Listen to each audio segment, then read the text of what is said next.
बिस्मिल्लाहिर्रहमानिर्रहीम। Respected viewers, अस्सलाम वालेकुम। आज एक और बड़ी अच्छी और इम्पोर्टेंट प्रेजेंटेशन के साथ हाजिर हूँ। पीआईपीडी की तरफ से ये सीरीज ऑफ कम्युनिकेशन और इसमें जो प्रेजेंटेशंस हैं ये हमारे लाइव सेशंस भी हो रहे हैं और उसके साथ साथ हम रिकॉर्डिंग्स भी अवेलेबल है।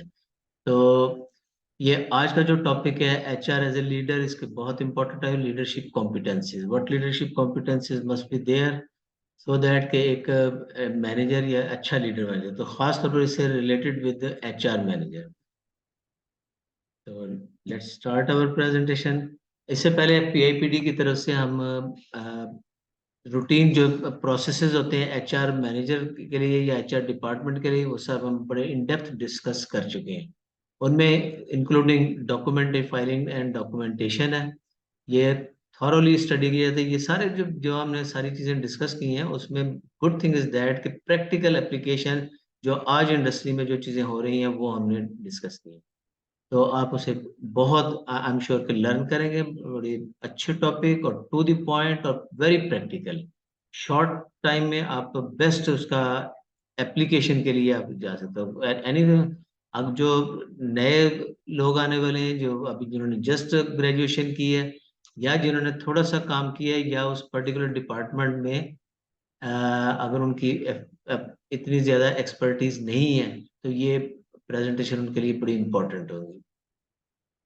तो इसमें फाइलिंग के इसी तरह टाइम शीट और लीव मैनेजमेंट से अटेंडेंस और जो जो वर्क का टाइम है वो इजीली इवेल्युएट किया जा सकता है और उसे सैलरी मैनेजमेंट में डालकर उसकी पूरा पेरोल सारी दी जाती है।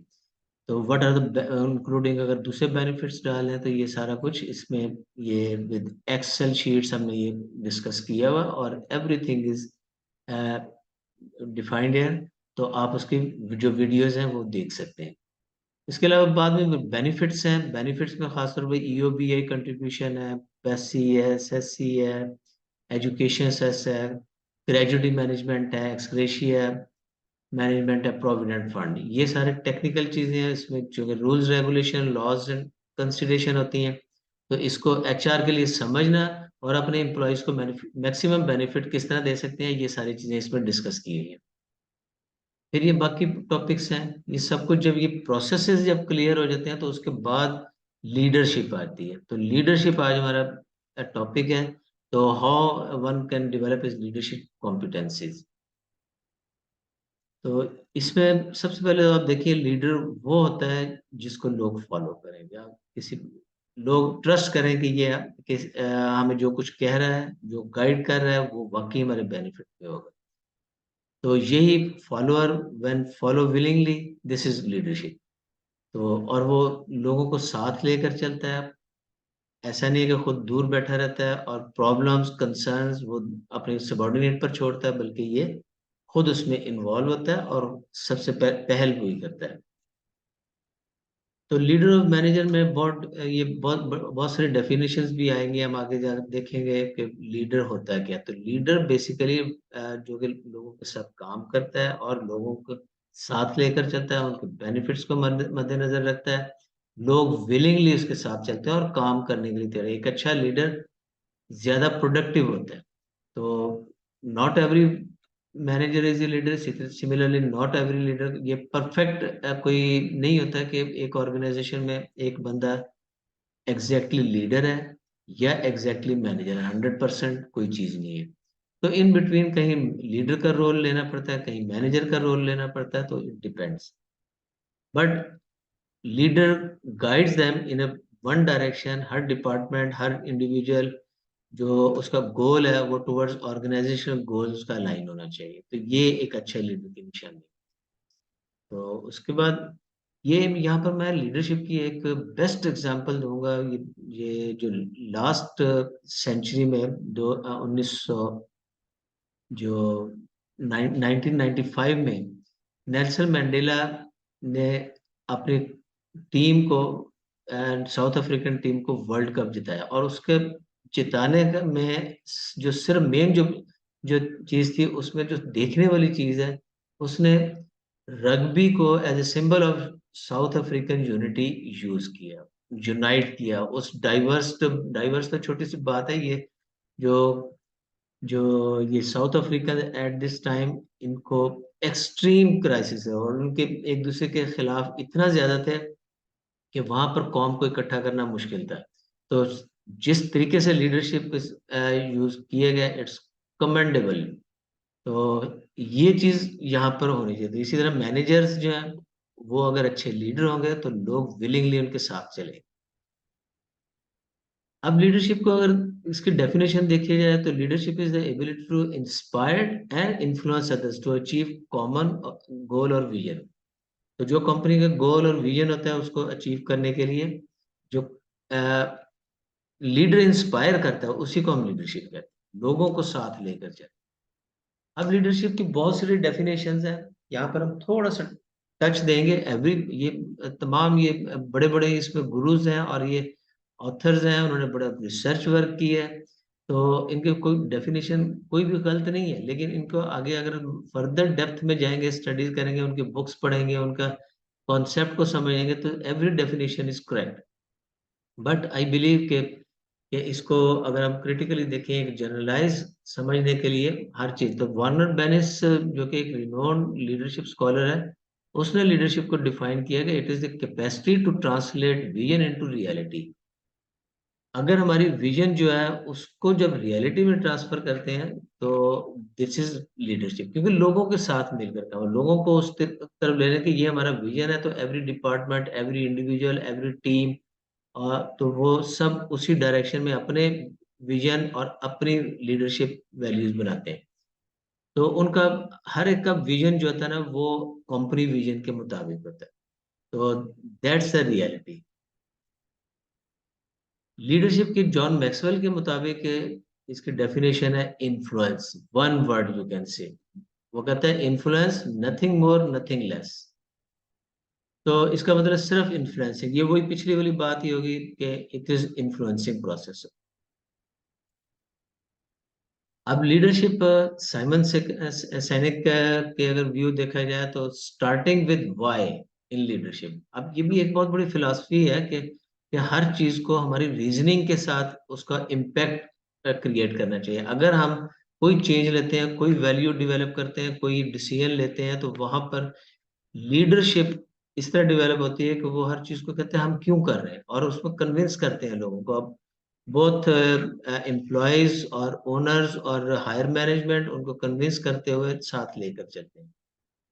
तो ये भी एक तो he believes that effective leaders inspires other by communicating their purpose, beliefs and values. तो beliefs and values even before how and what, कि ये चेंज या ये डिसीजन ये क्या है या कैसे ये करना है, उससे पहले वो वाई की तरफ आते हैं, रीजनिंग देते हैं। तो इससे लोगों का इम्पैक्ट क्रिएट होता है। तो ये भी एक लीडरशिप कॉन्सेप्ट है। इसी तरह पीटर ड्रुकर का ये डेफिनेशन है, the lifting of a person's vision to higher side, the raising of the person's performance to higher standard. इसमें पुशिंग, अगर अब लोगों में पोटेंशियल होता है, लेकिन अगर अच्छी लीडरशिप नहीं है, तो वो अपने पूरे पोटेंशियल पर काम नहीं करते या कर सकते। जिस वक्त उन्हें मोटिवेशन मिलती है, तो वो अपने मैक्सिमम पोटेंशियल को यूटिलाइज करते हैं। तो यही लीडरशिप है। तो all this definition are perfect, और हम अगर इनके मुताबिक चलेंगे तो एक अच्छा लीडर बन सकते। लास्ट में मैं ये कैन ब्लैंचेट की ये एक डेफिनेशन डेफिनेशन नहीं, बल्कि यहाँ पर कैन ब्लैंचेट का भी ये वही डेफिनेशन ही है लीडरशिप की, कि इट इज इन्फ्लुएंसिंग प्रोसेस। लेकिन इसकी एक new concept, having the idea of servant leadership, कि पहले लोगों को सर्व करें। क्योंकि लीडरशिप बेसिकली मैं यहाँ पर ये कहूँगा कि अगर देखा जाए तो अगर एम्प्लॉयज और एम्प्लॉयर के दरमियान जो रिलेशन होता है वो टू एंड फ्रो होता है, कि what some give and take है।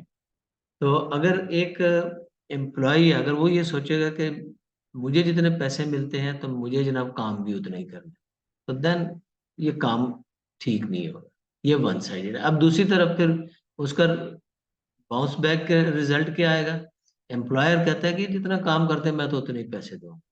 ठीक है, ये दो एक बड़ी सिंपल सी चीजें हैं कि हम तो सर्व फर्स्ट, पहले लोगों को सर्वेंट लीडरशिप यही है कि हम लोगों को मैक्सिमम बेनिफिट्स पहले दें, फिर उनसे उतना एक्सपेक्ट भी करें। तो ये टू वे है, लेकिन इसमें जो है servant leadership is very successful. इनकी एन ब्लैंचेट की बहुत ज्यादा इसमें रिसर्च है, और इसमें कई सालों की इसमें रिसर्च के बाद इन्होंने ये चीजें जो है, और बड़ा इसमें जो चीजें यूज होती हैं। तो कैन ब्लैंचेट की लीडरशिप की कुछ ये मजीद इनके बुक्स हैं जो कि जिस पर इन्होंने काम किया और बहुत ज्यादा इफेक्टिवनेस रही। मैं इसी को इसलिए डिस्कस कर रहा हूँ कि ये जो लीडरशिप मॉडल है, मैं आगे जाकर ही कैन ब्लैंचेट का ही ये एक डिस्कस करना चाहूँ। तो एचआर लीडरशिप कॉम्पिटेंसीज इसमें जो सबसे पहले तो लीडर को कल्चर का सेंसिटिविटी को समझना चाहिए, उसकी होनी चाहिए। और वो लोगों को वहाँ पर खास तौर पर अगर हमारे पाकिस्तान में देखें तो यहाँ पर बहुत से कल्चर्स हैं, लैंग्वेजेस हैं और ट्रेडिशंस हैं। उनको अंडरस्टैंड करेंगे तो ज़्यादा बेहतर लीडर बन सकता है, लोगों को उसी उतना ज़्यादा एक अपनी रिलायबिलिटी और क्रेडिबिलिटी इस्टेब्लिश कर सकता है। Then is conflict resolution and mediation. ये बहुत इंपॉर्टेंट टॉपिक है, और इसको अलहदा से भी इसके ये पूरी प्रेजेंटेशन आपको मिल जाएगी यहाँ पर, you can view it conflict management में। तो ये बड़ा इंपॉर्टेंट टास्क होती है, कॉम्पिटेंसी होती है, जो कि एचआर को ये लर्न भी करनी चाहिए और implement for to their manager, अपने मैनेजर्स को भी इसमें इसमें कॉम्पिटेंसी डेवलप करनी चाहिए, ताकि वो आगे लोगों की ये conflict resolution and conflict management में डायरेक्टली रोल प्ले करें। तो टीम लीडर्स और हायर मैनेजमेंट इनके लिए जरूरी चीज़ है। Then compliance and legal knowledge होना जरूरी है कि व्हाट कंप्लायंस सेज, और जो लॉज एंड लीगल जो चीज है उसमें क्या कहा गया, तो उसमें उसके मुताबिक डिसीजन होने चाहिए, सो दैट कि कोई ऐसी डिस्क्रिपेंसी ना हो, किसी किस्म की कोई ऐसा फ्लॉ ना हो उसमें। इसी तरह चेंज मैनेजमेंट एक बहुत बड़े टास्क है। चेंज मैनेजमेंट एक पूरा स्ट्रेटेजिक प्रोसेस है कि कहीं भी ऑन डेली बेसिस कुछ चेंजेस होती हैं, बड़ी छोटी होती रहती है। तो ये चेंज को अच्छे तरीके से मैनेज करना, ये भी बहुत बड़ा फन है, और ये एक अच्छे एचआर मैनेजर के ये रिस्पॉन्सिबिलिटी है। इसी तरह अडेप्टेबिलिटी है, तो न्यू चेंजेस आती हैं तो उसमें ये अपने आप को ढाल लेना चाहिए और उसको अडॉप्ट करना चाहिए, और वो चीज़ों को इम्प्लीमेंटेशन एज पर नीड होनी चाहिए। तो रेजिस्टेंस नहीं आनी चाहिए, और इसी तरह रेजिस्टेंस आगे भी कम्युनिकेट करें कि ये उसको कन्विंस करके उस रेजिस्टेंस को मैनेज करें। बाकी टैलेंट एक्विजिशन एंड रिटेंशन, तो इसका मेन रोल है ही। तो रिटेंशन के लिए जो बेनिफिट्स और जो मोटिवेशनल टूल्स हैं वो सब यूज करने चाहिए। इसी तरह एम्प्लॉय एंगेजमेंट है, ये बड़ा जरूरी है फॉर इफेक्टिव एचआर कॉम्पिटेंसीज। इसी तरह परफॉर्मेंस मैनेजमेंट है। परफॉर्मेंस मैनेजर मैनेजमेंट तो हर जगह यूज होती है, क्योंकि कमर्शियल ऑर्गेनाइजेशन है तो परफॉर्मेंस के बगैर एम्प्लॉय नहीं रह सकते। तो यहाँ पर ये होता है कि एचआर मैनेजर के को एक अच्छा परफॉर्मेंस सिस्टम डेवलप करना चाहिए, और उसकी इम्प्लीमेंटेशन विद ट्रू स्पिरिट के साथ होनी चाहिए, और उसमें एथिक्स और उसमें ट्रांसपेरेंसी ये होनी। तो that will help in progressing in organisation. इसी तरह लीडरशिप डेवलपमेंट, ये यही चीज हम देख रहे हैं, तो it is vital for the. इस तरह टेक्नोलॉजी अडॉप्शन है एंड इनोवेशन, ये सारी अगर कैपेबिलिटीज एक लीडर में आती हैं तो वो एक अच्छा लीडर बन जाए। तो HR manager must have all these capabilities. इसमें कुछ एग्जांपल्स हम देखते हैं।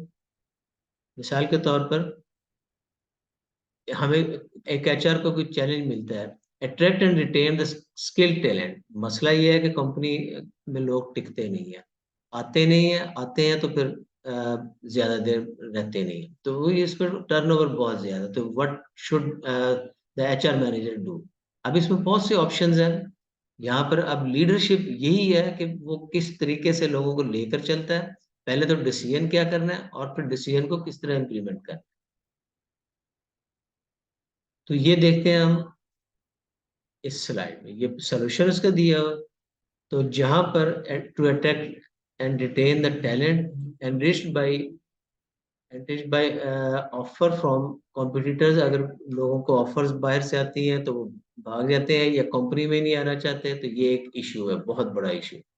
तो यहाँ पर अब इसका क्या एचआर स्ट्रेटेजी अपनाएगा? सबसे पहले एम्प्लॉयर ब्रांडिंग, सबसे पहले अपने अपने आप को इस्टेब्लिश करना है, अच्छी वैल्यूज कल्चर क्रिएट करना है, और उसको उसका अच्छी communication towards employees and outside the colleagues, कि एम्प्लॉयज इतने ज्यादा कन्विंस हो कि वो आगे सोशल मीडिया पर मुख्तलिफ सोर्सेज से, या जब वो किसी दूसरे कंपनी के एम्प्लॉय से बात करें अपने उसके, तो वो आगे कन्विंस करें कि हमारी ऑर्गेनाइजेशन में ये इतने बेनिफिट्स हैं, तो वो दूसरा एम्प्लॉय भी अट्रैक्ट होकर इधर आने की कोशिश करे। तो ये सारी एम्प्लॉयर ब्रांडिंग बड़ी जरूरी है, इसी तरह कैरियर डेवलपमेंट एंड ग्रोथ।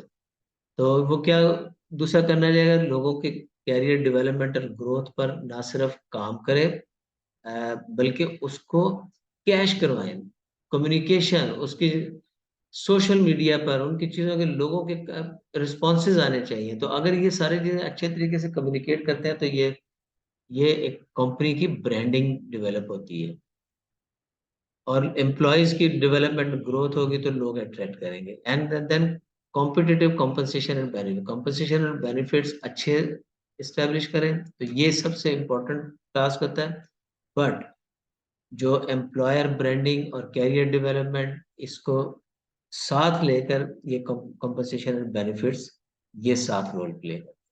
तो ये एक एग्जांपल है कि टैलेंट एक्विजिशन अगर और रिटेंशन का इशू आ रहा है, तो एक लीडर कैसे बनेगा, एचआर एज ए लीडर। इसी तरह इक्विटी एंड वुमेन्स एम्पावरमेंट है, तो ये काफी ये इश्यूज है, तो किस तरह इसे सॉल्व करना है? तो डाइवर्सिटी एंड इंक्लूजन इनिशिएटिव्स लेने हैं, उसको बनाए, और ना सिर्फ ये वुमेन का बल्कि और भी डाइवर्स सिचुएशंस को साथ शामिल करें, तो इस प्रोसेस को लेकर चलते हैं।